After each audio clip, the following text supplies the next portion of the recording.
बिस्मिल्लाहिर्रहमानिर्रहीम अस्सलाम वालेकुम जी। कैसे हैं आप लोग सब? उम्मीद है सब खैरियत से होंगे, हैप्पी होंगे, हेल्दी होंगे। तो झींगा कढ़ाई खाना हर किसी को बहुत पसंद होता है और इसको खाने के लिए हम बड़े-बड़े रेस्टोरेंट में जाते हैं जो बहुत ज़्यादा एक्सपेंसिव भी पड़ जाती है। लेकिन इसको घर में बनाना थोड़ा-सा मुश्किल हो जाता है, वैसा टेस्ट नहीं आता। लेकिन आज आपसे जो मैं रेसिपी शेयर करने वाली हूँ ना, ये बिल्कुल ऑथेंटिक रेसिपी है जिसको आपने एक बार घर में बना लिया ना तो आप रेस्टोरेंट जाना भूल जाएँगे। बहुत ही टेस्टी है, बहुत ही आसानी से ये घर में बनेगी तो आपने ज़रूर ट्राई करना है। तो चलिए टाइम ज़ाया किए बगैर फटाफट से इसको बनाना शुरू करते हैं। तो बिस्मिल्लाहिर्रहमानिर्रहीम। सबसे पहले मैंने यहाँ पर ले लिया कढ़ाई, इसके अंदर हाफ कप मैंने ऑयल डाल दिया है। ऑयल जैसे ही थोड़ा गर्म होगा इसके अंदर एक मीडियम साइज की प्याज मैंने बारीक काट कर ऐड की है। प्याज को अब हमने लाइट गोल्डन होने तक फ्राई करना है। तो यहाँ पर देखिए प्याज ने अपना कलर चेंज कर दिया और ये लाइट गोल्डन हो चुकी है। बस इस टाइम पे आकर इसके अंदर लहसुन अदरक का पेस्ट मैंने शामिल किया है, तकरीबन 1 खाने का चम्मच भर कर।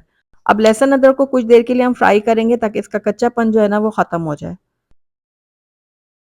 लहसुन अदरक को फ्राई करने के बाद इसके अंदर जाएंगे टमाटर। तो मैंने 5 बड़े साइज के टमाटर लिए थे, उनको दरमियान से काट के 2 हिस्सों में तकसीम कर लिया था। उसके बाद एक-एक करके मैं कढ़ाई में इनको अरेंज कर लूँगी इस तरह से। अब इसके अंदर क्वार्टर कप मैंने पानी ऐड किया है, उसके बाद इसको कवर करूँगी और लो फ्लेम में तब तक पकाऊँगी जब तक टमाटर हमारे अच्छी तरह से सॉफ्ट नहीं हो जाते।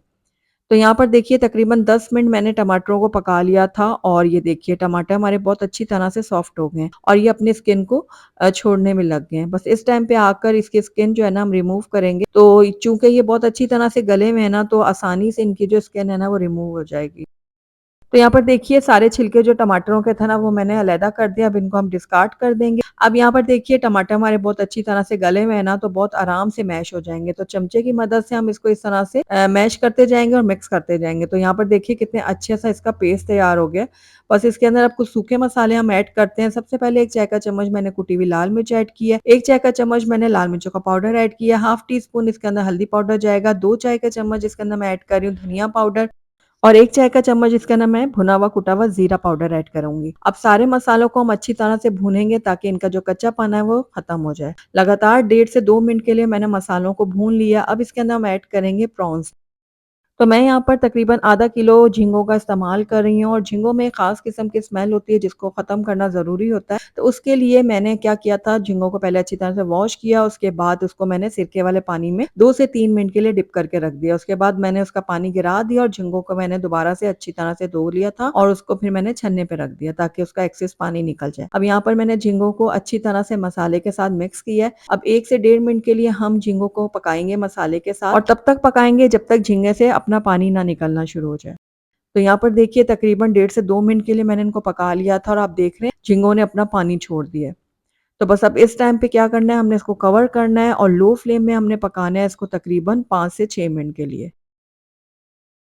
तो तकरीबन 5 से 6 मिनट हो गए थे झींगों को पकते हुए और आप देख रहे हैं ऑयल सेपरेट हो गया है, झींगों का पानी ड्राई हो गया और झींगे हमारे बहुत अच्छी तरह से गल भी चुके हैं। झींगों को बहुत ज़्यादा देर नहीं पकाना होता वरना झींगे जो है ना वो हार्ड हो जाते हैं। हमने इनको तकरीबन 7 से 8 मिनट के लिए कुकिंग टाइम देना है बस। अब इसके अंदर हम ऐड कर देंगे कढ़ाई मसाला। तो 1 खाने का चम्मच मैंने कढ़ाई मसाला इसके अंदर ऐड किया है, साथ ही इसके अंदर मैं ऐड कर दूँगी दही। ये 3 खाने के चम्मच दही है जिसको फेंट कर मैंने इसके अंदर ऐड कर दिया है। अब मसाले को और दही को हमने अच्छी तरह से मिक्स करना है। तकरीबन 1 से 1.5 मिनट के लिए हम दोबारा से इसको भून लेंगे ताकि मसाला भी पक जाए और दही भी अच्छी तरह से पक जाए। तो बस लगातार चम्मच चलाते हुए मीडियम आँच पे हम इसको भून लेते हैं। तो यहाँ पर देखिए झींगा मसाला या फिर झींगा कढ़ाई हमारी बिल्कुल रेडी हो गई है। आखिर में इसके अंदर हम ऐड करेंगे नमक। मैं यहाँ पर तकरीबन आधा चाय का चम्मच नमक ऐड कर रही हूँ, आप अपने टेस्ट के अकॉर्डिंग डाल सकते हैं।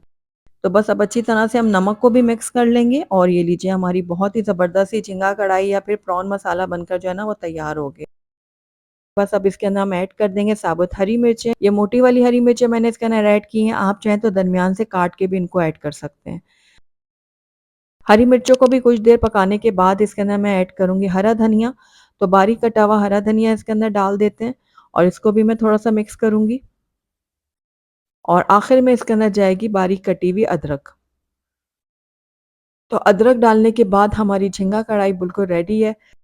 तो यहाँ पर देखिए कितनी ज़बरदस्त सी हमारी झींगा कढ़ाई बनकर तैयार हुई है। आइए इसको अब हम डिश आउट कर लेते हैं।